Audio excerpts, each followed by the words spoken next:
भाऊजी ते मुलीच्या अंगावर काहीतरी सोनं वगैरे. हा वहिनी आपल्याकडे 10 एकर आहे, माझ्या नावावर 5 आहे. अर्धा हिस्सा आहे ना, माहिती आहे ना. इथं हिस्साच्या गोष्टी करायला आलोय का भाऊजी? हा मग त्यांचं गरीब आहे ना, तर मला ती गरीबच आवडली, त्याच्यामुळे त्यांच्याकडून 1 रुपयाची अपेक्षा ठेवायची नाही. अहो दादा तुम्ही बोला. बोल दादा. मी तर करीन तर ह्याच पोरीशी लग्न करीन. अहो बोला. ते म्हणजे मला जेवढं सोनं दिलं त्याच्या अर्ध तरी ऍटलिस्ट.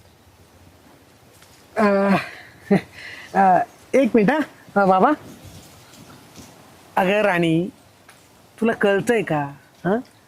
आपल्या समाजामध्ये हुंडाबळी हा कायदा कधीच आलेला आहे. हुंडा घेणं हे कायद्याने चुकीचं आहे आणि सगळ्या गोष्टी ह्या पैशाने मोजता येत नाही का? हुंडा घेऊन तू तर जेल